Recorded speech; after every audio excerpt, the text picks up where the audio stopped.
ተፈጠረ ንገረኝ። አልነግርሽም ማለት ከብሩኬ ሌላ ችግር ተፈጥሯልና አልነግርሽም ብሏታልና ቤተሰቦች የዛሬው ቪዲዮ ይለያል ነው የምላችሁ። ብሩክ ምን እንዳጋጠመው እኔ የሚመስለኝ ብሩክ ያጋጠመው እዩ የኔ ግምት ነው። የእናንተ ደግሞ ግምት ኮሜንት ላይ አስቀምጡልኝ። እዩ ልጁ የብሩክ ነው የሚመስለኝ ቤተሰቦች። እኔ በቃ ብሩኬ እያሳዘነኝ ነው። እዩ ጋር ችግር የተፈጠረ ይመስለኛል። እናንተ ምን ይመስላችኋል? እስቲ ኮሜንት ላይ አስቀምጡልኝ።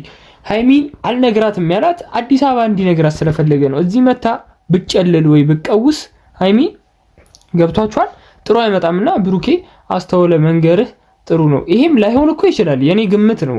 የእናንተን ግምት ኮሜንት ላይ አስቀምጡልኝ እና ለዚህ ዩቲዩብ ቻናል አዲስ ከሆናችሁ በትህትና ሰብስክራይብ አድርጉ እና አሁን ዛሬ ሃይሚ ቡታጅራ ሄዳ ይቅርታ መጠየቋ ትልቅነት ነው። ገብቷችኋል? ካላንተ አልችልም።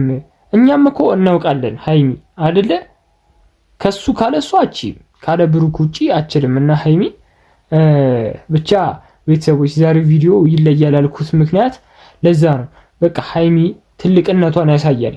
ሄዳ ይቅርታ ብሩኬ ስትለው እኔ አልችልም መጀመሪያ ነበር የኔ ደስታ የማያስደስትሽ ከሆነ ምን ትሰሪያለሽ አላት። የዛኔ ነበር ደስታዬን የምታውቂው።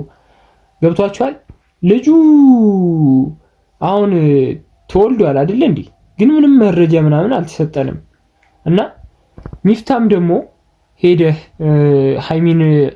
ሃይሚንና ብሩኬን ማገናኘትህ በጣም ትልቅ ነው እና ብሩኬን በሰላም በዓሉን አንድ ላይ እንዲያከብሩ እንጸልይላችኋለን። ገብቷችኋል ቤተሰቦች? ብሩክ በቃ አንድ ላይ እንዲሆኑ ነው የምንፈልገው። በቃ በዚህ በበዓል እንኳን አደረሳችሁ ሳልላችሁ ነው የገባሁት ይቅርታ እና በዚህ በበዓል ሌላ ችግር እንዲፈጠርብን አንፈልግም። ብሩኬና ሃይሚ አንድ ላይ ተታርቀው ገብቷችኋል አንድ ላይ ምንም ችግር ሳይፈጠር ምንም በቃ ሳይጣሉ ነው እኔ እንዲመለሱ የምፈልገው። በሰላም ወደ አዲስ አበባ እንዲገቡ እንመኛለን፣ ምኞታችን ነው። የዛሬው ቪዲዮ ይለያል ያልኳችሁ በዚህ ምክንያት ነውና ብሩኬ ያጋጠመው ችግር የልጁ ችግር ይመስለኛል። ሌላ ችግር ከሆነ እኔ አላውቅም። ብቻ በሰላም ግቡ ሀገራችሁ። ሰብስክራይብ ካላደረጋችሁ የዚህም ቤተሰብ ሰብስክራይብ አድርጉ፣ ላይክ አድርጉ፣ አበረታቱኝ። በቀጣይ ቪዲዮ እስከምንገናኝ ሰላማችሁ ብዝት ይበልልኝ። እወዳችኋለሁ፣ አከብራችኋለሁ። ቻው